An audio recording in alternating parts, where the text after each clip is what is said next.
Sahabat rohani yang dikasihi Tuhan, Shalom. Sebelum kita memulai renungan ini, marilah kita berdoa. Kasih karunia dan damai sejahtera dari Allah Bapa Tuhan kita dan dari Kristus Yesus menyertai kamu. Amin. Firman Tuhan renungan bagi kita pada saat ini diambil dari surat Rasul Paulus yang kedua kepada Timotius, pasal 2 ayat 3. Demikian dikatakan, ikutlah menderita sebagai seorang prajurit yang baik dari Kristus Yesus. Luar biasa ini teks kita. Sahabat rohani yang dikasihi Tuhan, tema yang kita ambil adalah panggilan untuk menderita. Ini aneh ini topiknya ini. Panggilan untuk menderita itu pertanyaannya siapa yang mau ya? Karena biasanya kita sering dipanggil untuk sesuatu yang menyenangkan atau satu tugas yang membahagiakan atau satu pekerjaan yang membawa sukacita. Tetapi ada rupanya seseorang dipanggil itu untuk ikut menderita. Bagaimana ini bisa terjadi? Siapa yang mau? Sahabat rohani yang dikasihi Tuhan, pernahkah Anda merasa hidup seperti pertempuran? Kita merasa seperti seorang prajurit yang sedang berperang. Karena begitu banyaknya pergumulan atau perjuangan yang harus kita hadapi. Dalam Alkitab, kekristenan itu diibaratkan sebagai sebuah peperangan rohani yang harus menghadapi pertempuran dengan kuasa iblis atau kegelapan. Tidak ada yang bisa memenangkan sebuah pertarungan iman tanpa perjuangan. Dalam nats kita, Paulus dengan jelas melihat bahwa selama hidup di dunia ini, orang percaya akan tetap terlibat dalam sebuah perjuangan atau konflik atau pertempuran yang nyata melewati kekuatan dunia ini. Orang percaya akan selalu terlibat dalam sebuah perjuangan. Sehingga kita harus selalu siap dan gagah berani sebagaimana seorang prajurit di dalam mempertahankan iman dalam Kristus Tuhan. Sahabat rohani yang dikasihi Tuhan Yesus, surat Timotius yang kedua ini adalah surat terakhir yang dituliskan oleh Rasul Paulus dari penjara menjelang saat-saat akhir kematiannya. Saat itu Timotius sedang berada dalam situasi yang sangat krusial dan menantang sekali ketika melayani sebagai pemimpin jemaat di Efesus. Karena penganiayaan terhadap umat Kristen waktu itu sangat keras dan sangat kejam. Sehingga Timotius dan jemaat berisiko mengalami banyak tekanan, banyak penganiayaan dan kesesakan sebagaimana yang dialami oleh hamba-hamba Tuhan lainnya termasuk oleh Rasul Paulus. Timotius harus berhadapan dengan para pengajar-pengajar sesat yang menyesatkan atau yang merusak iman jemaat, dan situasi itu menuntut sebuah keberanian dan ketegasan layaknya seorang prajurit yang sedang berhadapan melawan musuh. Dalam suratnya, Rasul Paulus mendorong Timotius dan semua orang percaya kepada Tuhan agar tabah menghadapi berbagai kesulitan hidup dengan berani dan setia dan pantang menyerah dalam pelayanan meskipun harus menanggung resiko fisik dan emosional.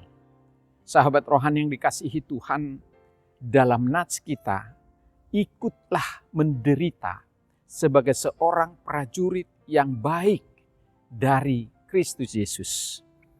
Walaupun keberanian Paulus telah membawanya kepada penjara, namun Paulus selalu mendorong dan orang-orang percaya untuk berani bertindak dan menderita demi Kristus. Tetapi pada kenyataannya, tidak seorang pun di dunia ini menyukai penderitaan. Segala usaha yang kita lakukan adalah semua supaya terhindar dari penderitaan.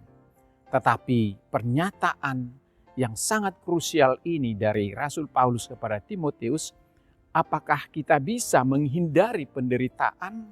Sebuah pertanyaan menjadi pergumulan selama berabad-abad. Mengapa orang baik harus menderita? Mengapa orang percaya harus mengalami penderitaan? Dan inilah yang menjadi tugas pokok kita melalui Rasul Paulus, supaya kita mengikut Kristus bukan hanya untuk senang-senang dan bersuka cita bahagia, tetapi juga harus ikut menderita karena Kristus. Sahabat rohani yang dikasihi Tuhan Yesus, penderitaan itu adalah bagian dari kehidupan yang terbentuk atau terjadi karena perbuatan atau dosa manusia. Dan semua orang pasti akan mengalami penderitaan, termasuk orang-orang percaya, orang beragama yang kuat imannya sekalipun. Yang membedakannya adalah cara kita merespon penderitaan itu sendiri. Panggilan untuk menderita, terutama karena Kristus, bukanlah sesuatu yang gampang, bukan sesuatu yang mudah, dan tidak sesuatu yang populer. Terlebih di tengah zaman yang semakin menuntut kesuksesan atau kebahagiaan dan berbagai macam keberhasilan. Sejak awal Tuhan Yesus tidak pernah menjanjikan angin surga atau kesenangan belaka menjadi pengikut Dia. Tapi bagi pengikut Kristus ada 3 hal yang harus dihadapi sesuai dengan Matius 16 ayat 24. Di sana Tuhan Yesus berkata, setiap orang yang mau mengikut aku, ia harus menyangkal dirinya, memikul salibnya, dan mengikut aku. Kita garis bawahi di sini bahwa semua yang disampaikan Yesus ini sebagai bentuk bagian dari pengikut atau akibat dari mengikut Yesus, kita harus berani menyangkal diri dan memikul salib untuk tetap setia mengikut Yesus. Sahabat rohani yang dikasihi Tuhan, apa pesan renungan ini bagi kita?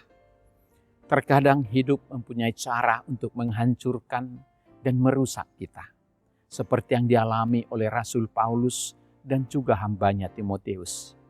Jika segala sesuatu dalam hidup tampak berantakan dan tidak berjalan atau tersumbat, tidak ada jalan keluar, kita harus percaya bahwa ada sesuatu yang terjadi di balik layar surga, bahwa Tuhan masih memegang kendali untuk kehidupan setiap orang.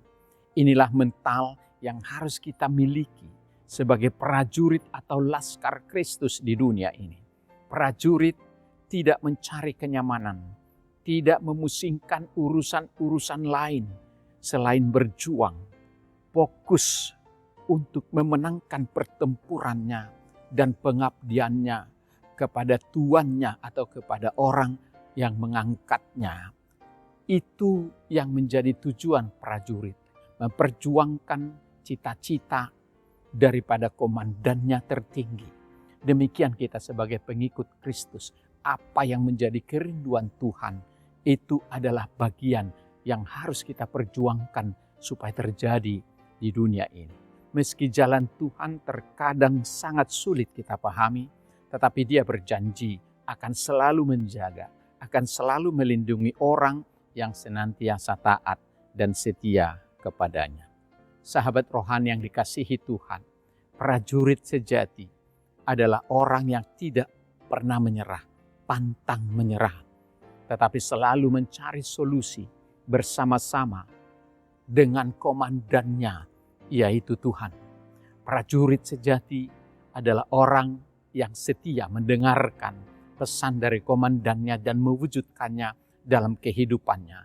Berjuang sampai titik darah penghabisan, tetapi masih memilih untuk membantu orang lain juga, supaya jangan kita menjadi penyakit yang membawa penderitaan bagi sesama kita.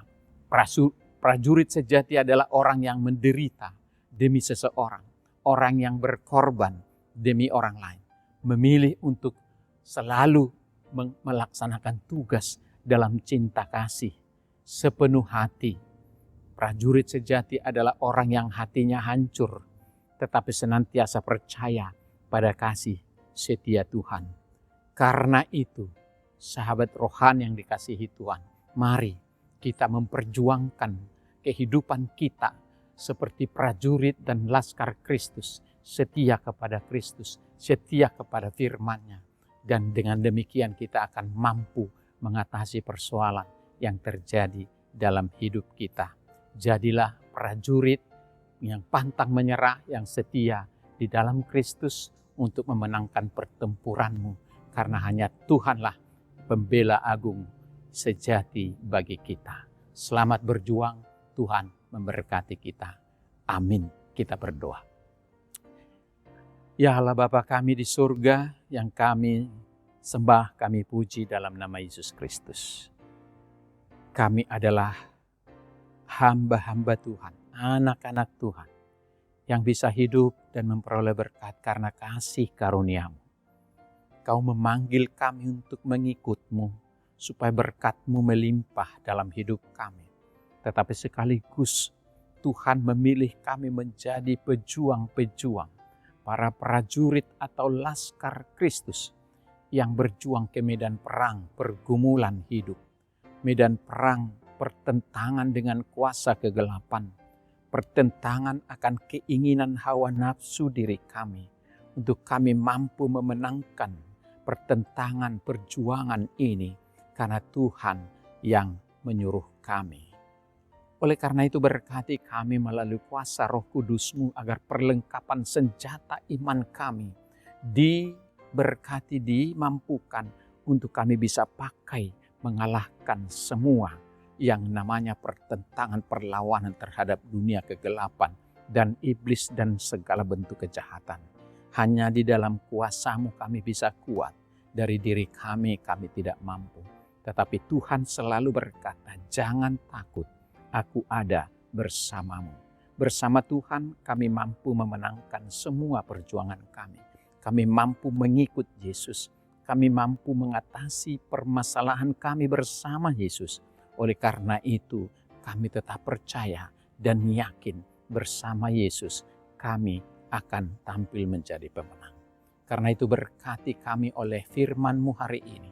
Menghidupi firman, menuntun kami berjalan. Bahwa Tuhanlah yang memanggil kami untuk berjuang keras dan menderita. Karena Tuhan telah menderita untuk menyelamatkan kami. Terima kasih Tuhan, kuatkan dan tabahkan hati kami sekalipun harus menghadapi banyak penderitaan. Karena itulah tugas kami untuk berperang, berjuang, melawan kuasa kegelapan. Ampuni segala dosa kami dan layakkan kami hidup bersama anak dan cucu kami hari ini di dalam kasih Tuhan. Dalam nama Yesus Kristus kami berdoa dan mengucap syukur. Amin.